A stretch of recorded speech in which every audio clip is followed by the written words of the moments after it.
Hey everyone, and welcome to the channel. So in front of us, we're going to take a look at the 2023 Acura TLX Type S. It is finished off in Apex Blue Pearl with an MSRP at $55,000. So we have a very sporty and affordable sedan that also has plenty of power. So underneath the hood, this has a 3-liter turbocharged V6 that's paired to a 10-speed automatic transmission. And this pumps out 355 horsepower, 354 pound-feet of torque, sent through that all-wheel drive system, propelling this 4,200-pound sedan from 0 to 60 in 4.5 seconds. Top speed is 155, and you're looking right around 19 miles per gallon in the city, 25 out on the highway for its MPG. Now, as we work our way to the exterior styling, it has a very distinctive look, especially with the design of this grille. Almost has a smiling face right in the middle. Sensor for the adaptive cruise is integrated nicely, plenty of cutouts. This even has LED headlights, DRLs, and turn signals. And we have some of the bodywork that protrudes outwards from the headlight housing, so it gives it that sunken in look. There's parking sensors up front, gloss black in the lower diffuser there, and then plenty of cutouts in that lower middle there.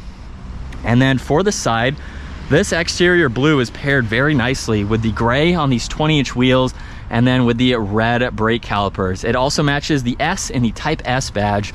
I think everything looks fantastic. It's a beautiful color for this model. We have two-tone for the power folding side mirrors with the turn signal, sunroof up top, all of the black for the window trim, and very nice lines that run down the side. Has a great look for this sedan.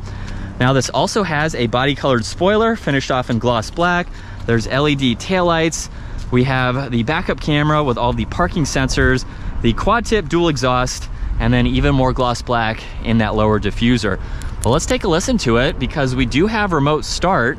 Takes a second here, but it sounds good even at an idle. You can use that button to shut it off as needed. You can also use the key fob to open up the trunk, or just use this button over on the right side. Now, this is a pretty good sized sedan, so there is a lot of space. You can fold the back seats down, but what's interesting to note, there's actually a cross brace running right there. So if you want to put items underneath it, you can, or to the side. So that kind of takes away from being able to put in longer items, but it also gives you some more rigidity and structure for this type of vehicle. So it's kind of a trade-off. We'll see what it's like once we get this out on the road.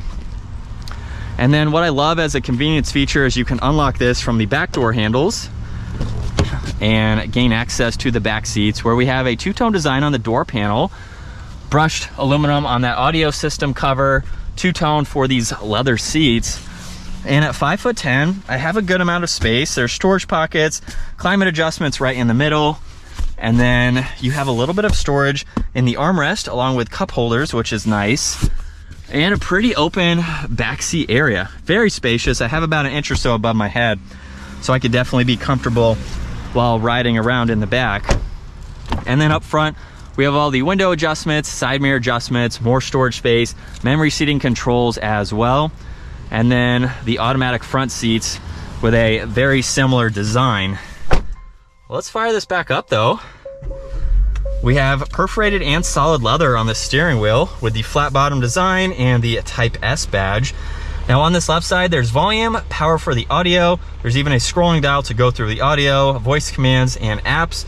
Right side, there is cruise and adaptive cruise control settings, steering assist too. And then this button will go through that info within the center gauge cluster. So the tach is on the left side, miles per hour on the right side. And then you can scroll through this various information just depending on what you need to see. Not a ton of info, but it's nice that you can at least go through all of that. And this even has steering wheel mounted paddle shifters, which are finished off in a brush trim. Now the e-brake is on this left side. There's a dimmer switch. You even have your safety support, so you can go in and configure these as needed if you want them on or off. There's the parking sensors, defroster, and traction control. And then for the infotainment system, it is not a touchscreen system, which is interesting to note. You have everything down below, very similar to a Lexus, where you can use that button and then use the scrolling dial to go through info on the left side or go through info on that right side. So you have basically a split screen to go through all of that. And And then underneath, we have leather covering the entire dash. All the climate adjustments are laid out very nicely. You have fan speed, temperatures, where you'd like the air to go, heated and ventilated seats. And then there's the different driving modes. The exhaust note will change, but there's comfort, there's normal, sport, and even a sport plus. You can push for the individual setting as well, right in the middle. So that is nice to have. And then there's reverse. You have the backup camera. Again, use that pad down below if you want to change the angle and go through the different ones there. There's neutral, drive, and sport mode, and then park is back at the top. The engine start stop along with the brake hold. We have volume and power and tuning just behind that. Wireless charging and 2 cup holders. Good amount of storage space in the armrest there. And then the glove box has plenty of room. There's also a little bit of room down below where you could place some smaller items. Now the sunglass holder is up top. We have all the dome lights, sunroof adjustments, and a good amount of visibility in both directions. So let's get this Acura out on the road. And from second gear, here we go. So smooth in those shifts. It gives you that refined feeling without having some jolts in the shifts. It's just straight through until you let off. Same with the downshifts. I will say it kind of sounds like it's a mini GTR almost. It has that vibe to it. Of course not on the same level because we have the turbo V6 instead of a twin turbo V6. Definitely a fun vehicle to drive. Everything is super easy to use as well, including that screen, so you can use everything down below.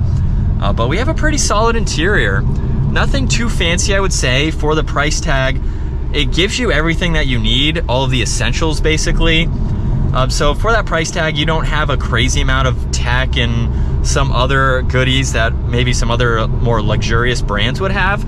But for the price, I think it's very well equipped for what it has to offer. Steering is super good. You could definitely take this on some mountain trips. You have the Brembo brakes, so you have the performance needed to drive this in performance situations. It's something like I said, it's not quite at that luxury level, but you have performance to it with almost being at that same level. Very interesting to see. I think this is definitely very cool. My first time driving a TLX Type S, and I'm definitely impressed. I think it's a very nice sedan option to go with, and one for the money is something to consider. But I think that's going to wrap it up for the walk-around review and test drive and the TLX Type S. Once again, a huge shout out to Hendrick BMW Northlake for providing this sedan for me today. Check out their website, give this video a huge thumbs up if you enjoyed it, and smash that subscribe button so you guys don't miss out on our daily uploads. I will see you all in the next video.